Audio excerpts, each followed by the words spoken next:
안녕하세요. 자동차에 거주는 남자 이상입니다. 저는 지금 제네시스 G80 풀체인지 3.5 터보 풀옵션 사양을 갖춘 시승 차량을 타고 있는데요. 오늘은 여러분들께 주행 리뷰에 대해서 전달 드려볼까 합니다. 일단 제가 시승하고 있는 모델은 3.5 터보 6기통 가솔린 모델입니다. 저는 4기통 터보 2.5 터보 모델을 계약을 했고, 실질적으로 아마 2.5 터보 모델을 구입하시는 분들이 훨씬 더 많지 않을까라고 생각이 듭니다. 3.5 터보 모델은 아무래도 6기통 가솔린이기 때문에 연비 관련 부분이나 조금 유지 관리비 면에서 4기통보다는 조금 더 부담이 되는 게 사실입니다. 그렇기 때문에 4기통의 비중이 조금 더 높지 않을까 싶은데요. 그거는 제 차가 나오면은 한 번 더 리뷰를 드리고, 오늘은 6기통 기준으로 한번 말씀드리도록 하겠습니다.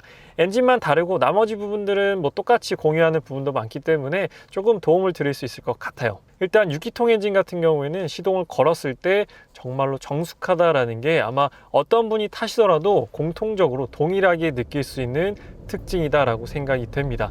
원래 6기통 엔진은 정숙하고 부드럽다라는 게 특징이었는데요. 더욱더 개선이 많이 되어서 그 주행 질감이 운전자에게도 너무나 기분 좋은 필링으로 다가온다라는 게 가장 큰 운전하는 데 있어서 매력으로 다가오는 게 아닌가 싶고요. 그 주행 필링만 부드러운 게 아니라 엑셀을 딱 전개했을 때 이 차량이 380마력의 힘을 가지고 있기 때문에 전혀 부족하지 않은 아주 넉넉하면서도 나는 아주 힘이 넘치는 차야 라는 캐릭터를 운전자에게 고스란히 전달해주는 파워트레인을 가지고 있는 게 이제 3.5 터보 모델의 출력적인 부분에 있어서 전혀 아쉬운 부분이 없다. 뭐 400마력이 넘지 않아서 저도 살짝 아쉽다라는 느낌은 있었지만, 사실 이런 일반 도로에서 380마력이면은 정말로 부족하지 않은 출력이기 때문에 출력적인 부분에 있어서 아주 넉넉하다라고 보시면 될 것 같습니다. 그래서 2.5 터보 모델도 304마력이기 때문에 300마력이 넘는 것만 해도 정말로 넉넉한데요. 380마력이면은 정말 밟아도 나는 계속 힘이 남아있어 라는 그런 느낌을 주는 엔진입니다. 그래서 일단 엔진에 대한 칭찬은 계속 해주고 싶어요. 그리고 보닛을 열어서 살펴보면은 엔진이 굉장히 뒤쪽에 배치가 되어 있습니다.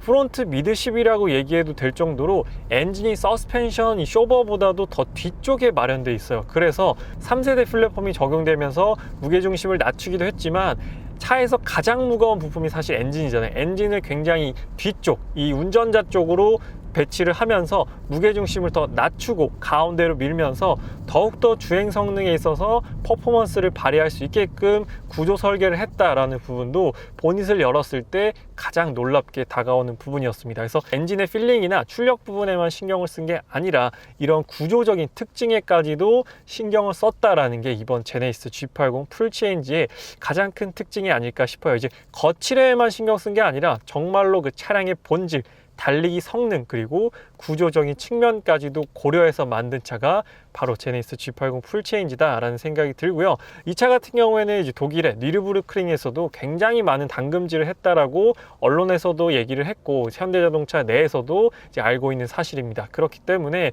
일반 편안한 세팅도 그렇지만 제가 타본 결과 코너링이 정말로 일품인 차가 바로 제네시스 G80이다 라는 생각이 들었습니다.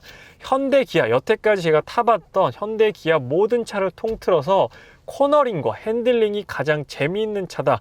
사실 재미와는 동떨어져 있는 세그먼트예요. 어디까지나 되게 안락하고 편안하고 럭셔리한 세단이다 라고 생각이 드는데, 생각보다 이 차가 운전에 재미가 있습니다. 사실 운전에 재미가 있는 차는 뭐 아반떼 스포츠나 소나타 스포츠, 소나타 N라인 정도 돼야 운전에 재미가 있을 거다라고 생각이 들었는데, 플랫폼이 전체적으로 낮아지고 저중심화, 그리고 전폭이 넓어지고 전고가 낮아지면서 무게중심이 전체적으로 밑으로 깔리고, 이런 서스펜션적인 부분이나 이번에 핸들링에 있어서도 렉앤피니언 구조를 이제 좁다가 넓다가 이렇게 구조 변경을 하면서 고속에서 핸들링과 저속에서 핸들링이 확실히 차이가 느껴지게끔 이렇게 또 구조 설계를 했더라고요. 정말로 운동 성능에도 신경을 많이 썼다, 알버트 비어만이 신경을 많이 쓰지 않았나라는 생각이 듭니다. 그래서 일단 뭐 엔진 파워트레인 부분, 뭐 변속, 8단 자동 변속기, 후륜 기반의 8단 자동 변속기도 변속이 막 뭐 DCT처럼 빠르진 않아요. 물론 그렇게 빨라야 될 필요도 없는 그런 차량 캐릭터고요. 하지만 패들 시프트를 썼을 때 반응 자체도 나쁘지 않고, 근데 한 가지 좀 아쉬웠던 부분은 이 스포츠 이제 모드 변경 버튼이 약간 너무 애매한 위치에 있습니다. 저는 조금 모드 변경을 자주 하는 편이거든요. 이제 뭐 차가 좀 없거나 좀 달리고 싶을 때는 스포츠 모드로 바꾸고 또 컴포트 모드로 바꾸는 편인데, 주행하면서 이걸 바꾸기가 쉽지 않습니다. 일단 찾아보려면 주행하면서 시선을 한번 내려야 돼요. 그렇게 되면 조금 위험할 수 있기 때문에 드라이빙 모드를 조금 더 직관적인 위치에, 직관적인 이 조그 셔틀로 해놨으면 어땠을까라는 생각이 드는데, 한번 내려서 이게 굉장히 유심히 찾아봐야 됩니다. 스포츠, 에코, 커스텀, 컴포트 모드 이렇게 네 가지가 있는데요. 스포츠 모드로 놓으면은 이제 사이드 에어볼스터에 이제 공기 주머니가 꽉 채워지면서 허리를 조금 잡아줍니다. 그래서 컴포트 모드에 놓더라도 한 120, 130km 넘게 주행하게 되면 이제 사이드 볼스터에 에어를 꽉 채워줘서 조금 더 고속에서 안정적인 포지션을 이제 잡아주는 것 같습니다. 이런 부분도 이제 예전에 현대기아 혹은 제네시스가 가지지 못했던 그런 고성능 차량에서만 볼 수 있었던 요소들을 좀 찾아볼 수 있는 차가 제네시스 G80 풀체인지다라는 생각이 들었습니다. 하지만 뭐 장점만 있는 건 아니에요. 제가 이 차를 연비 주행하지는 않았습니다. 제가 그냥 평소에 조금 타듯이, 평소보다 물론 조금 더 뭐 성능 테스트 해본다고 조금 더 밟았던 부분이 있는데, 지금 트릭 컴퓨터에 나와 있는 복합 연비가 얼마인지 아세요? 네, 이 차가 아마 20인치 휠에 3.5 터보의 복합 연비, 공인 연비가 8에서 9 정도인 걸로 알고 있는데, 지금 이 차량 트릭 컴퓨터 6.1입니다. 6km예요, 연비가. 네. 오늘 탄 주행 거리의 연비는 4.5입니다. 4.5.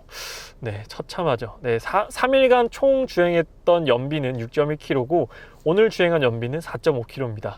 제가 그렇다고 막 그렇게 막 험하게 운전하진 않거든요. 근데 주로 도심 주행이 많고 고속 주행이 별로 없기 때문에 가다서다를 많이 반복하고 좀 그런 성향의 도로가 많았기 때문에 연비가 역시나 좀 많이 낮습니다. 제가 이래서 3.5 터보를 선택을 안 했어요. 공인 연비는 높지만 실연비는 사실 이렇게 나올 수밖에 없거든요. 근데 연비가 6, 7도 안 나오죠. 지금 6 정도면은 사실 감당하기가 쉽지 않습니다. 그렇기 때문에 2.5 터보로 선택한 거는 다시 또 한번 후회는 없습니다. 많은 분들께서 7천만 원 주고 2.5 터보 살 거면은 3.5 터보를 가겠다라고 말씀을 많이 해주셨는데, 제 개인적인 기준에 있어서는 저는 또 주행거리가 적진 않거든요.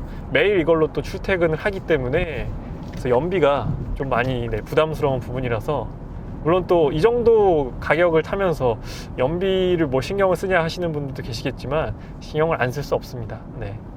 쓸 수밖에 없죠. 주유소 가는 것도 적잖이 귀찮은 부분이기 때문에 그런 다양한 부분을 고려해 봤을 때 연비가 조금이라도 좋은 차를 선택하는 게 어디까지 제 개인적인 기준에 있어서는 조금 더 맞다고 생각이 듭니다. 그리고 또 하나 칭찬하고 싶은 부분은 뭐 소음적인 부분, 역시나 럭셔리 세단이 갖춰야 될 뭐 중요한 요소 중에 하나죠. 소음적인 부분, 실내 소음에 있어서도 차단, 전면, 측면, 후면이 모두 다 이중 접합 유리이기 때문에 소음이 차단되는 부분, 한 130, 140까지는 풍절음이 굉장히 적게 들리는 것 같아요. 거의 안 들리다시피 하는 부분도 있었고, 근데 150이 넘어가면 좀 들릴 수밖에 없어요. 하지만 140까지도 조용한 편이기 때문에 그 부분도 상당히 칭찬을 해주고 싶습니다. 그리고 20인치 휠에 대해서 많은 분들이 걱정을 하세요. 저도 20인치를 옵션 넣긴 했는데 20인치 너무 오버스펙 아니야? 20인치 넣으면은 막 승차가 너무 막 떨어지는 거 아니야? 라고 걱정하시는 분 많은데, 전혀 저는 그런 부분은 느끼지 못했습니다. 20인치여서 너무 좀 차가 튀는데 라는 느낌은 거의 없었습니다. 되려 더 안정적이다 라는 느낌을 받으면 받았지 20인치가 단점으로 다가오는 것 같진 않았습니다. 물론 뭐 18인치 휠을 낀 차를 못 타봐서 그런 걸 수도 있는데 20인치 옵션도 괜찮은 것 같아요. 그래서 아주 휠도 20인치가 뭐 스타일리시한 부분도 있고 여러 가지로 크게 후회하는 옵션 선택은 아닌 것 같습니다. 이렇게 코너를 돌 때 코너의 이 느낌이 너무 좋더라고요. 저는 이 차가 물론 재밌게 타라고 만든 차는 아닌데도 불구하고 이렇게 코너를 이렇게 감아 나간다, 이렇게 돌아 나간다는 표현보다는 감아 나간다라는 표현이 더 잘 어울리는 것 같습니다. 이 차를 탔을 때 느꼈던 부분은 어떤 느낌으로 표현하고 싶냐면 되게 쫄깃하고 쫀쫀하다라는 느낌으로 여러분들께 말씀드리고 싶어요. 딱 이 차량이 가지고 있는 그런 전반적인 느낌이 럭셔리 세단인데도 불구하고 되게 짱짱한 느낌이 있습니다. 특히나 이렇게 코너링을 할 때 굉장히 뭐랄까 중독적인 코너링을 가지고 있어요. 그래서 자꾸 코너링을 하고 싶게 만드는, 물론 이 차는 또 다른 구동 AWD가 들어가 있어서 더욱더 이제 고속 코너에서 안정적인 부분이 있겠죠. 저는 후륜으로 선택을 했는데 또 어떤 차이가 있을지 궁금해지는 부분입니다. 코너에서 얼마나 좀 후륜 구동은 사륜 구동보다 좀 덜 안정적일지 궁금해지는 부분도 있고요. 그래서 이 차는 자꾸 약간 코너링을 찾아가게 되는, 이 차가 2톤이 넘고 거의 5m에 가까운 길이를 보여주고 있거든요. 그럼에도 불구하고 이런 코너링을 보여준다는 건 정말 이 차 신경 많이 썼구나, 제네시스가 신경 많이 썼구나 라는 생각을 또 한번 하게 됐습니다. 이 차가 뭐 성능만 좋은 게 아니라 디자인적으로도 지금 칭찬을 많이 받고 있잖아요. 워낙 이상엽 전무님께서 또 신경을 많이 쓰셨고, 제 개인적으로도 마음에 드는 그런 디자인을 갖추고 있기 때문에, 또 디자인적으로 또 한 가지 말씀드리고 싶은 부분은, 이제 BMW 같은 경우에는 이제 크리스 뱅글이 가장 또 대표적인 디자이너였고, 제규어 같은 경우에는 이안 컬럼이 또 대표되는 그런 디자이너잖아요. 그래서 사실 한국에서는 그렇게 대표할 만한 디자이너를 한 명 꼽으라면 꼽을 수 있는 정도는 아니었어요. 근데 이제는 이상엽 디자이너라는 그런 대표할 수 있을 만한 그런 뭐랄까 고유 명사 같은 디자이너가 있잖아요. 그래서 그 부분도 참 요즘 되게 자랑스러우면서도 자부심을 느낄 수 있는 것 같습니다. 현대 혹은 제네시스를 타면서 이상엽 디자이너가 디자인한 차야 라고 자신 있게 말할 수 있는 그런 차.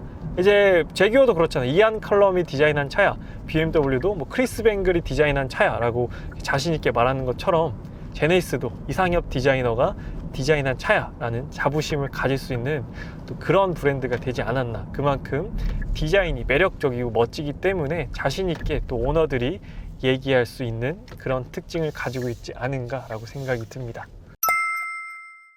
네, 지금 가는 구간은 좀 어두운 구간이기 때문에 하이빔을 오토로 켜놓도록 하고요. 하이빔이 얼마나 잘 작동되는지도 한번 살펴보고요. 여기가 좀 코너가 많은 구간이라서 한번 코너도 주행을 해보면서 조금 더 깊은 느낌을 전달 드리도록 하겠습니다. 그래서 내년에 지금 하이빔이 켜졌어요. 좀 어두우니까 알아서 하이빔이 켜졌다가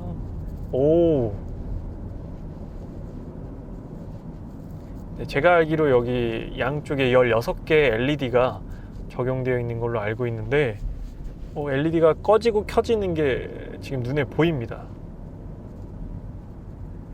맞은편에 차가 왔을 땐 켜지지 않고요. 켜집니다. 대박. 이게 화면에 보이실지 모르겠는데 지금 또 꺼졌어요. 차가 있는 쪽은 꺼졌고, 대박.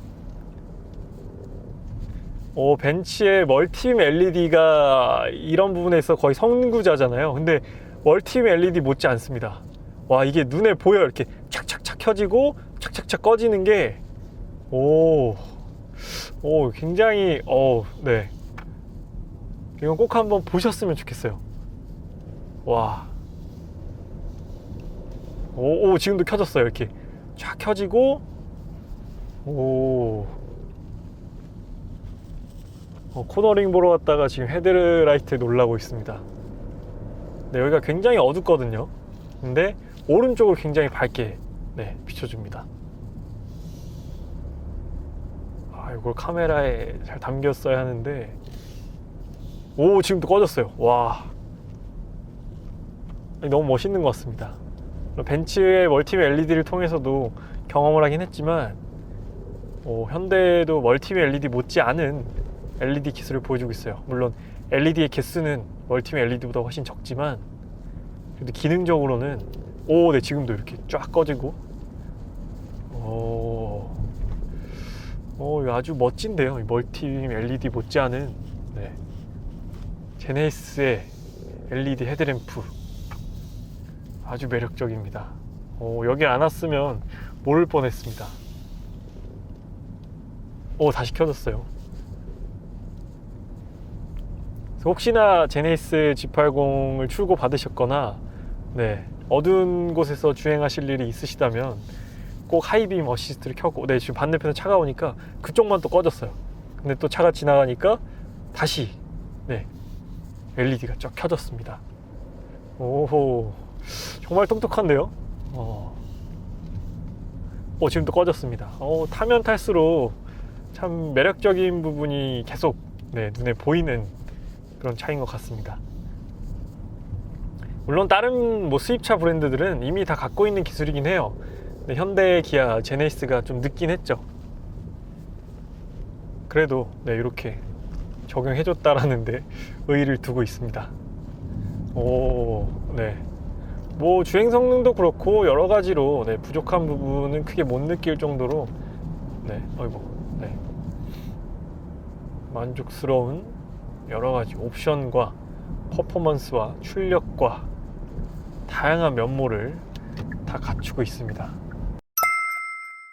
그래서 오늘은 제네시스 G80 풀체인지 주행 리뷰에 대해서 여러분들께 전달 드렸습니다. 그래서 조금 더 오래 타보니까 계속 타고 싶다라는 그런 욕구가 솟구치는 차인 것 같습니다. 그래서 아마 구입하시는 분들께서는 타보시면 거의 다 만족하실 것 같아요.